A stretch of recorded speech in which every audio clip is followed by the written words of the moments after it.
a nossa voz interna deve estar em constante evolução.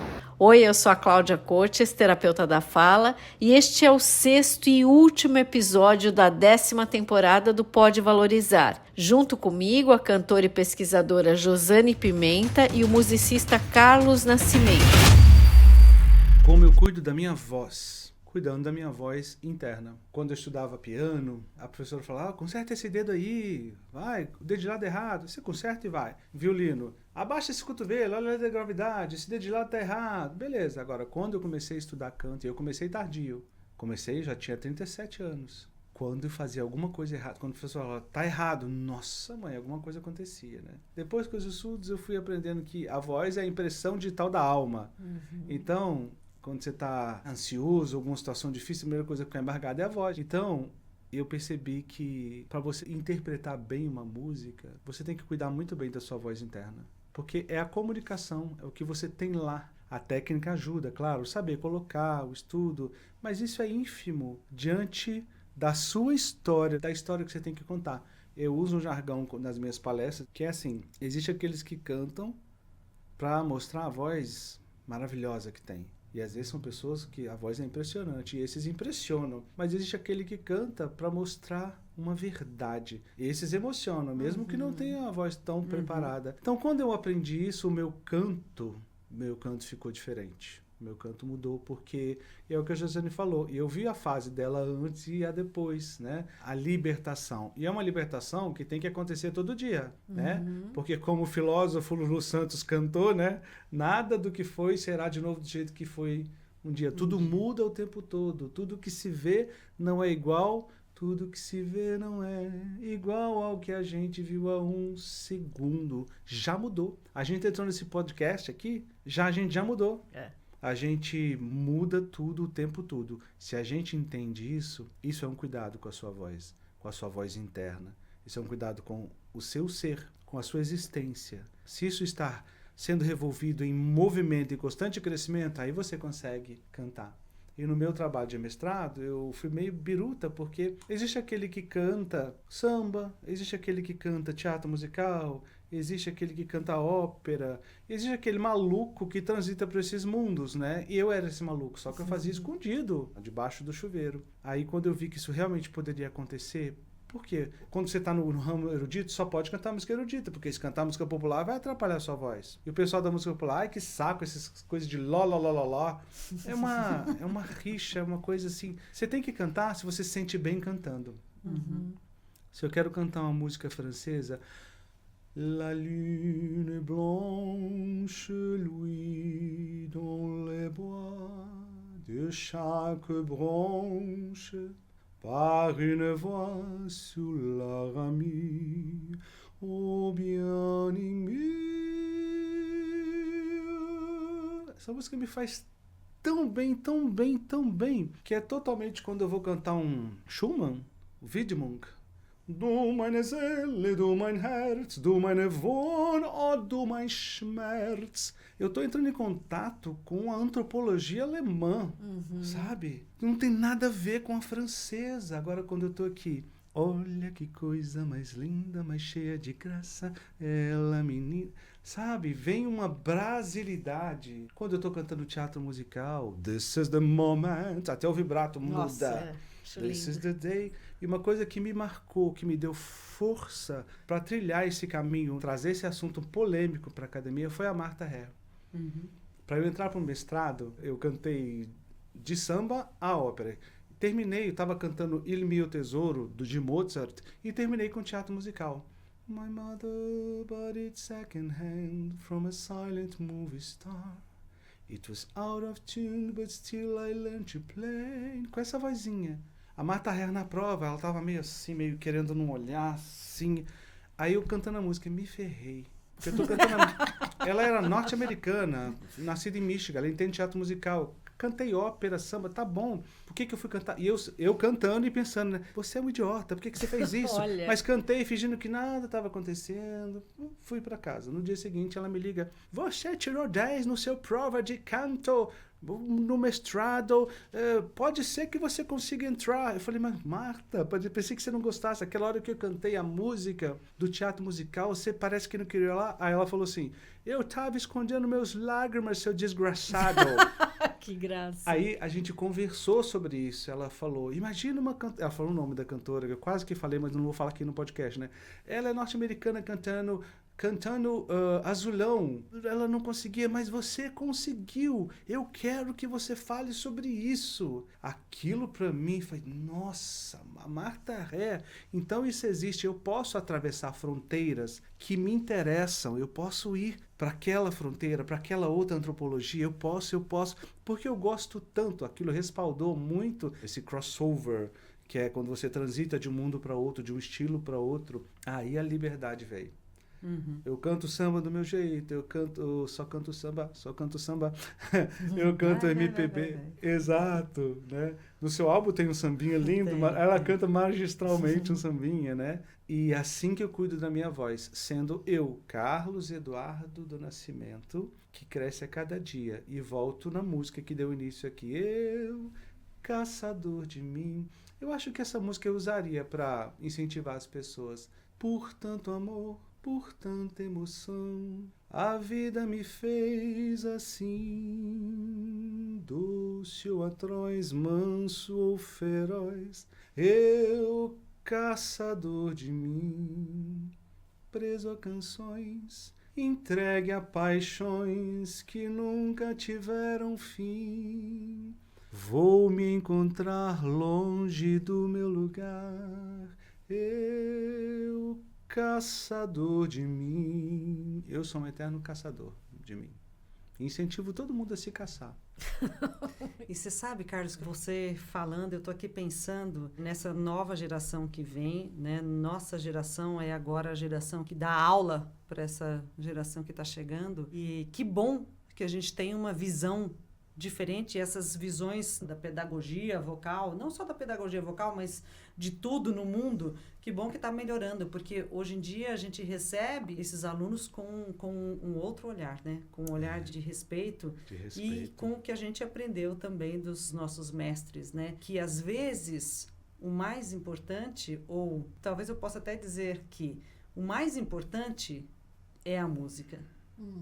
A técnica é só um meio para você fazer aquilo. Perfeito. Então, assim, muitos de nós sofremos por causa da técnica. Por causa da né? técnica. Por causa de professores que eram professores que queriam que você colocasse o dedo e sentasse do jeito A, B ou C. Muita gente, às vezes, falava assim, você não serve para cantar. Então, quantas pessoas a gente já conheceu que não cantam, porque um dia alguém falou assim, não, você não pode cantar no coro, porque a sua voz é A, B ou C. Então, eu acho que essa nossa geração também, com o conhecimento que a gente tem também da área da fonoaudiologia e da otorrinolaringologia, né? Eu acho que isso é muito legal, porque agora a gente entende canto e voz de uma maneira que a gente não entendia antes, e a pedagogia vocal mudou também. E você olhar de novo para aquela pessoa como um ser humano, faz toda a diferença. Isso é super importante, né? Porque é o seguinte, a pessoa não é apenas uma laringe, certo? Então,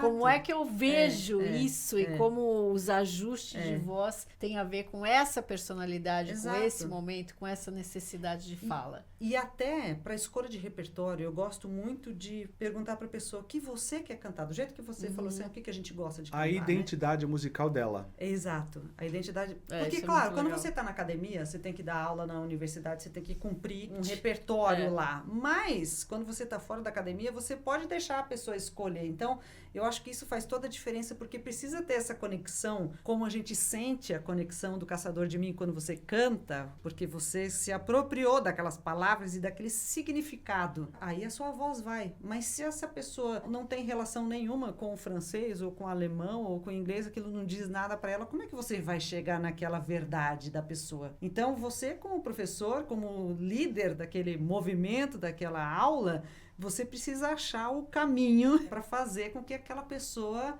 se entregue e se abra, né, à interpretação. E aí depois você consegue fazer outras coisas, porque aí também é um crescimento da própria pessoa. Não é que ela precisa só cantar aquilo que ela gosta. Depois ela amplia, voltar de novo na alma e moral. Isso. Depois você amplia também o seu repertório, né? Mas eu fico pensando que bom que nós agora olhamos para os nossos, né? Eu espero que a gente olhe para os nossos alunos de uma forma diferente, para que essa geração venha sem essa coisa rígida que nós tivemos e que muitas pessoas tiveram, né? Muitas pessoas antes de nós. Muitas vezes a técnica foi imposta em detrimento da arte. E a arte, ela é soberana. Você pode tentar a técnica que for. Se não tem arte, não vai adiantar. Agora, se tem arte, ela vai vencer. Isso Ela é muito vence. legal. E os maiores intérpretes são aqueles que são verdadeiros a si mesmos, né? Exato. Quem é verdadeiro vai ser um bom intérprete. Consegue reconfigurar. Consegue. Fala aquilo que você disse do Kaufmann quando a gente estava conversando. Então, essa entrevista do Jonas Kaufmann é um grande tenor da atualidade. E eu assisti uma entrevista dele e aí o entrevistador pergunta para ele, como é que você faz, né? Você canta os personagens, né? E faz, sei lá, 40, 50 vezes aquele mesmo personagem. Como é que você faz para não perder aquela essência do que você está fazendo? E aí ele fala que, claro, ele conhece bem aquele repertório, né? Um repertório trabalhado, estudado, mas ele disse que quando ele entra no palco, ele precisa ser uma pessoa do zero. Ele precisa construir aquela emoção e aquele ambiente como se ele estivesse vivendo aquilo pela primeira vez. Pela primeira vez. Isso é super legal. Então, gente, é muito forte. legal, né? Pensar que um legal. cara desse tá assim, roda todos os teatros, ele faz assim, claro que o repertório dele é super extenso, mas quando ele tá fazendo várias récitas, cada dia que ele entra, ele é um diferente. Eu achei incrível quando você contou isso, por isso que eu pedi para você repetir, porque isso me remete à alma e moral. Total. No prólogo da peça, a Clarice fala assim, toda vez que me perguntam como que uma atriz pode falar a mesma coisa todos os dias, e a peça está em cartaz há 17 anos, ela disse que na verdade não há repetição. E eu descobri no convívio que ela traz a reconfiguração do dia para aquela peça. Ela falou, é a única maneira que a peça tem de sobreviver. Com as mesmas palavras, você traz a reconfiguração do dia e é totalmente diferente. É interessante você falar isso porque é brilhante você fazer isso. E é brilhante pensar que ela, como uma atriz, está fazendo essa mesma peça durante anos. Isso é genial, né? É genial. E ela também olhar para o que ela faz. Eu não tive a oportunidade de falar com ela sobre isso, mas um dia, quem sabe, a gente traz, né, a Clarice para cá para fazer essa pergunta. Porque você também tem altos e baixos, né? Como é que ela lida com isso? Porque a gente não percebe que está sentado ali, mas ela talvez perceba de um dia que uma coisa saiu diferente, ou que ela queria fazer desse jeito e não foi, né? Não sei como é que ela age com isso, mas eu acredito que ela deva ter, assim, um carinho muito grande para com ela, a Clarice, atriz.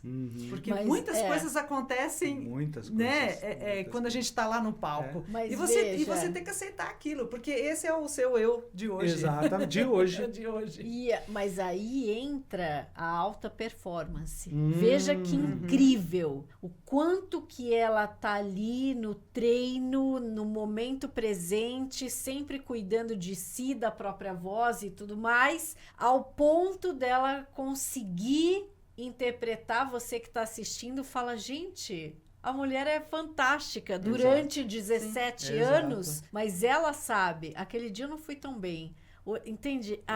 Então, isso é que é você estar profissionalmente no Olimpo, não é? Cláudia, e olha só, nós três estivemos lá. Olha o impacto que aquilo causou na gente. Então, eu imagino ela pensando na responsabilidade que ela tem todos os dias que ela entra no palco, porque muitas vidas ali serão transformadas e serão tocadas. Então, assim, aí é realmente um instrumento, né? A mulher é um instrumento. E as pessoas serão transformadas e tocadas pela nudez dela.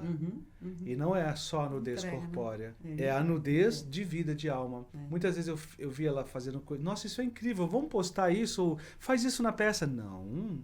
Por quê? Porque hoje pediu isso, amanhã eu não sei o que vai pedir. Eu não sei se eu vou fazer dessa maneira ou daquela. Meu teatro não é marcado, é vivido ali no momento. Aí foi um dos tapas na cara que eu recebi, umas lições que eu recebi. Vários. Aí, por isso, eu sou uma pessoa muito tímida, muitas pessoas não acreditam, mas eu aprendi a estar. Simplesmente estou aqui.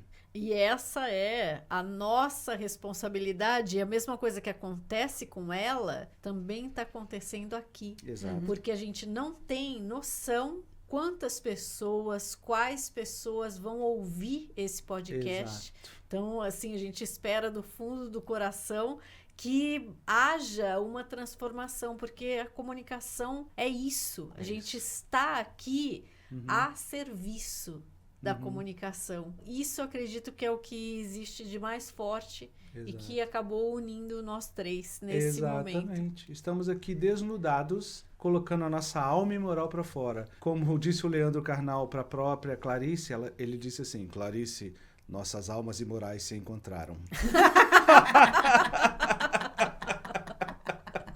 E que as nossas almas e morais se encontrem muitas vezes ainda por aí. Né? Isso, muito bom. Exatamente. Foi muito bom estar nu com vocês. Muito bom. Ó, eu escutei que você canta um sambinha muito bom, Jô. Vamos terminar com isso, porque vamos fazer uma homenagem aqui ao Brasil, a esse podcast. Pra gente foi tão especial, a gente espera que tenha sido especial para você também que escutou. Recomeçar na força de quem tudo começou, sim, superar as quedas, incertezas e a dor, pois seu amor todas as coisas renovou. Por sermos seus, Deus nos deu segurança no caminho, não mais sozinhos, seguimos rumo à perfeição. Bati no peito porque na mesa não pode bater. Então vai, Carlos, fecha com o seu samba predileto. Meu samba predileto? Cara, são muitos sambas, meu pai. Meu samba não tem dose certa, é um grito de alerta. Mensagem do nosso povo, pois é uma palavra de amor que não se acaba com a dor. Acende um sorriso novo, pois é uma palavra de amor que não se acaba com a dor. Acende um sorriso novo e no coração festeiro, verdadeiro brasileiro, se faz na esperança em todas as crianças, os herdeiros, mais os herdeiros de nossas raízes, os dias felizes que temos pra dar. O que é semeado no nosso roçado, se quiser vai plantar. Chega de me dá, chega de me dá. Agora toma lá da cá. Vai ecoar, o nosso samba na terra, nosso brado de guerra contra o fantasma da opressão. Simples como a gota no oceano, trago do cotidiano, trincheira sobre a invasão. Quem viver verá que não foi em vão. Eu quero muito amor no coração. Quem viver verá que não foi em vão. Eu quero muito amor no coração. E assim a gente termina esta temporada para lá de especial do Pode Valorizar. Muito obrigada para você que escutou e espero que, se você gostou desse conteúdo, você compartilhe e mostre a sua voz da alma. Um abraço. Um abraço. Beijos. Muito obrigada por você ter nos acompanhado nesta jornada, pela valorização da nossa voz pessoal e profissional. Até a próxima!